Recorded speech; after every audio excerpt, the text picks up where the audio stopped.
ঈদ হলো আমাদের মুসলিম ধর্মের সবচেয়ে বড় ফেস্টিভ্যাল। কোথায় যে সবকিছু একসাথে পাবেন একই ছাদের নিচে, সেটাই আপনাদের সাথে শেয়ার করবো ঈদ শপিং করার জন্য। Please like and follow. Hello everyone, this is Fatema, welcome Fatema blog. তো সকাল সকাল উঠে বি ফ্যাশনের যত শাড়ি আছে এগুলো সব আমার দেবর এনে দিয়েছে, বলছে প্লিজ ভাবি আপনি একটু আয়রনে পাঠিয়ে দিন, পরে আমি সন্ধ্যায় নিয়ে ওখানে সেট আপ করে দিব। তো এখানে হলো যারা হলো কান্না করতেছে, কারণ হলো সায়ান হলো ড্রাইভার সাহেবের সাথে চলে গেছে, তো সেই জন্য হলো যারা অনেক কান্না করতেছিল। তো যারা কান্না আমি কোনো মতে থামাইতে পারতেছিলাম না। পরে আমার নিনজা টেকনিক মা হয়েছে, বুঝছেন, কিছু বুদ্ধি তো আছে। এই যে দেখেন, তার সাথে দৌড়াদৌড়ি করা স্টার্ট করলাম, করার পরে সে খুশি হয়ে গেল। মানে বাচ্চারা যখনই কান্না করবে আপনি যদি একটু তাদের সাথে অ্যাক্টিভিটি করেন তারা খুব খুশি হয়, প্লাস হলো তাদের কান্না উড়ে যায়, বুঝছেন। এই হইলো নিনজা টেকনিক মায়েদের। আমি আর যারা দুষ্টামি করতে করতে এর মাঝখানে চলে আসলো সায়ান। সায়ান কি নিয়ে এসেছে, বাসার প্লাজ চাল শেষ হয়ে গিয়েছিল, সেই জন্য প্লাজ চাল নিয়ে এসেছে, কারণ হলো আজকে হলো আখনি বানাইতে হবে। তো সেই জন্য সায়ান নিয়ে এসেছে। তো সায়ান আমার হাতে দিবে না, তা আমি বললাম যাও তুমি যে রান্না করে রাখো। বাচ্চারা খুব খুশি হয় নিজেরা নিজের কাজ করতে পারলে। যাই হোক,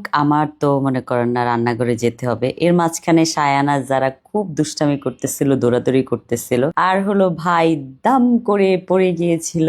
তারপর হলো বোন এসে ভাইকে অনেক আদর করে দেখেন উঠাচ্ছে। তাদের দুইজনের বন্ডিংটা না অনেক সুইট। তারপর আমি তাদেরকে বই খাতা দিয়ে বসিয়ে দিলাম, দিয়ে হলো আমি বললাম তোমরা রাইটিং করো, মাম্মা চলে যায় রান্নাঘরে, রান্নাটা কমপ্লিট করি। আমি রান্না করতেছি, এর মাঝখানে তাদেরকে বসিয়ে দিলাম পড়াশোনা করতে। তারপরে সায়ন বুড়োর যেই কাজ, এসে আমার কোলে উঠবে, এসে রান্নাঘরে একটু ঘোটাঘুটি করবে, কারণ তার রান্নাঘরে এসে মার সাথে রান্না করতে খুবই ভালো লাগে। তা আমিও এইসব জিনিসে তাদেরকে উৎসাহ দেই, না হলে তারা খুব বেশি মন খারাপ করে। তারপর হলো নামাজের টাইম হয়ে গেলাম, যারাকে বললাম যে যারা প্লিজ যায় মাম্মার নামাজের মশলাটা নিয়ে আসে। আমার মেয়ে লক্ষ্মী হয়ে যায়, নামাজের মশলা এনে বিছিয়ে দিল, আমরা মা মেয়ে সুন্দর করে নামাজ পড়লাম। আমি রেডি হলাম, বাসার কিছু বাজার আছে, সো আমি রেডি হলে তো সায়নের যেতেই হবে, কারণ তার বাবা তাকে হলো আমার বডিগার্ড রেখে দিয়েছে যে মাম্মা যেখানে যাবে তোমার সাথে যেতেই হবে, জাস্ট জোকিং। সে হলো আমাকে ছাড়া কিচ্ছু বোঝে না, আমি কোথাও বের হইলে তার সাথে বের হইতে হবে। যাই হোক, আমরা হলো একটা ফ্রুটস মার্কেটে চলে আসছি। এখানে হলো এই ভাইয়ার থেকে আমি তরমুজ নিয়েছিলাম, খুবই ভালো করেছিল। তো আবার আসলাম, ভাইয়ারে বললাম আপনি পছন্দ করে প্লিজ তরমুজ দিবেন, যেন তরমুজটা ভালো পড়ে। তারপর হলো আরো আরো ফ্রুটস দরকার ছিল, ওগুলো সব কিনলাম। কিনে হলো আমার ডাব খেতে মন চাইছে, তাই আমি ডাবও কিনলাম, কারণ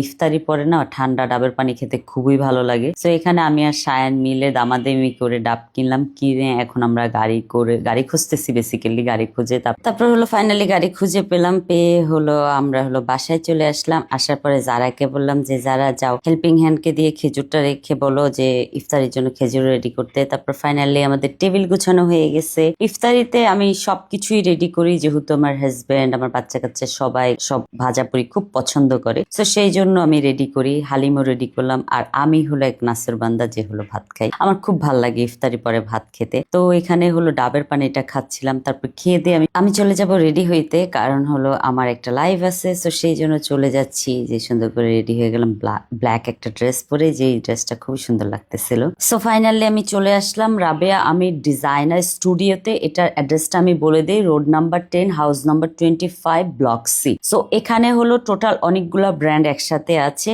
একটা হাউস করেছি যেটা খুবই সুন্দর। এখানে হলো আপনি ব্যাগের কালেকশন পাবেন, শুজের কালেকশন পাবেন, ইয়াররিং এর কালেকশন পাবেন, হিজাবের কালেকশন পাবেন, প্লাস হলো পাঞ্জাবির কালেকশন পাবেন, শাড়ির কালেকশন পাবেন, ইন্ডিয়ান ড্রেসের কালেকশন পাবেন, ইন্ডিয়ান শাড়ির কালেকশন পাবেন। সো আপনারা এখানে যায় ঈদের সব ড্রেস একই ছাদের নিচে সব ধরনের ড্রেস পেয়ে যাবেন। আপনারা ভাইয়াদের জন্য পাঞ্জাবি পেয়ে যেতে পারেন। প্লাস হলো এখানে হলো পাকিস্তানি প্যাটার্নের যেই নতুন ড্রেসগুলো বের হয়েছিল, এগুলো হলো বাংলাদেশি ম্যাটেরিয়ালের মধ্যে এগুলা করা আছে। প্লাস হলো বাংলাদেশি মাসলিন শাড়ি, আমার মতো যারা ক্রেজি মাসলিন শাড়ির প্রতি, তারাও চলে যেতে পারেন এখানে মাসলিন শাড়ি বাই করার জন্য। সো এখানে হিউজ কালেকশন আছে, যেহেতু অনেকগুলো ব্র্যান্ড মিলে এক ছাদের নিচে একটা স্টুডিও করেছে। সো আপনারা আরামসে বসে দেখে শুনে এখান থেকে ড্রেস পারচেস করতে পারবেন। এখন এর এক্সিবিশনে গেলে তো পাড়াই দেওয়া যায় না, এত বেশি ভিড় থাকে। আপনারা চাইলে আরামসে এসে স্টুডিও থেকে ঈদ শপিংটা করে যেতে পারেন। Thank you so much for watching my video.